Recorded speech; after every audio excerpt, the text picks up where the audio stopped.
আমাদের এই সমাজে আমার মনে হয় ছোট থেকে প্রতিটা বাচ্চাকে শেখানো উচিত মা মানে মা, মা মানে ফেরেশতা না। মায়েরও ভুল হয়। আর বড়বেলা সবাইকে এটা শেখানো উচিত বউ মানে বউ, বউ মানে শয়তান না, যে তার সব কিছু শুধু ভুল আর অন্যায় হবে।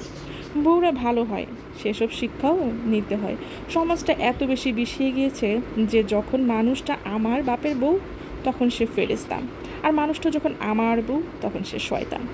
বাপের বউয়ের অধিকার আর আমার বউ চাইলে অন্যায়। এসব মূর্খামি বাদ দিয়ে মাকে সম্মান দেন, ভালোবাসেন, আর বউকে ভালোবাসার পাশাপাশি একটু গুরুত্ব দেন। এক লোককে দেখলাম তার বউকে বলতেছে, আমার মা আমার বস, তুমি না। এটা কেমন কথা? মা যদি তোর বস হয় তবে তুই কেন বিয়ে করবি? তোর মা তোর মায়ের সংসারের বস, এই কথা যেমন সত্য, কিন্তু তোর বউ কি সংসার করবে না? তার নিজের সংসার লাগবে না? নাকি তোর বউ গিয়ে তার ছেলের সংসারের বস হবে? বলতো, তোদের মতো নোংরা মানুষের রক্তের ছিটে ফোটা যেখানে সেখানে লাগবে, সেই জায়গাটার থেকে শান্তি উধাও হয়ে যাবে, শান্তির মা বাবাও উধাও হয়ে যাবে। ভাই, আপনারা মায়ের পা টিপে দেন, পা মাথায় নিয়ে ঘুরেন, সমস্যা নাই, কিন্তু মাকে এইটুকু বুঝিয়ে দিবেন যে এই পায়ের আঘাত যেন আমার বউয়ের গায়ে না লাগে। কারণ আমাকে তুমি জন্ম দিলেও তাকে কিন্তু তুমি জন্ম দাওনি, সুতরাং তাকে অসম্মান করার অধিকার তোমার নাই। আর বউকে এইটুকু বোঝালেই হয় যে যাই বলুক আমি তোমার পাশে আছি, কিন্তু তোমার কোনো অন্যায় আবদারের পাশে আমি থাকবো না। এইটুকু ব্যালেন্স করতে না পারলে বিয়ে করবেন না ভাই। আর বোনেরা যারা নিজেরা ভুক্তভোগী তারা অন্য আরেকটা মেয়ের জন্য নিজের বাড়িতে নিরাপদ স্থান তৈরি করে দেন। নিজে যা পেয়েছি তাই দিব, এইসব মেন্টালিটি থেকে বেরিয়ে আসুন।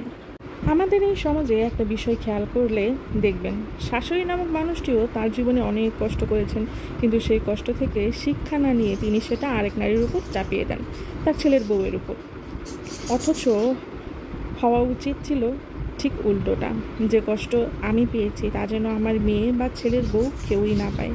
কিন্তু আমাদের সমাজে কিছু মা বাবা সরল সন্তানকে ব্যবসার মতো ব্যবহার করেন। বিয়েতে, ইনকামে, সংসারে সব কিছুতেই হিসেব মেলান।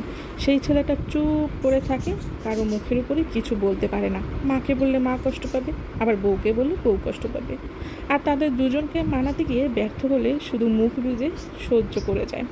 একটা মানুষ শারীরিকভাবে আত্মহত্যা করার অনেক আগেই মানসিকভাবে মৃত হয়ে যায়, যেটা পরিবারে আপন মানুষদের নজরে আসে না কখনোই। তার দেহের বিদায়ের পরে সকলের যত আহাজারি, সকলের যত কষ্ট।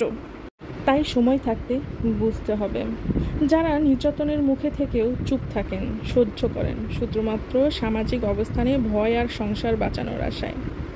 ভবিষ্যৎ যেন কোনো মা এরকম কলঙ্কিত না হন, ভবিষ্যতে যেন কোনো মেয়ের ঘর শ্বশুরবাড়িতে নরক না হয়, ভবিষ্যতে যেন ছেলের জন্য তার ভালোবাসার নারীকে কাজের লোকের চেয়েও নিচু বলা না হয়। তাই সবাইকে সজাগ থাকতে হবে।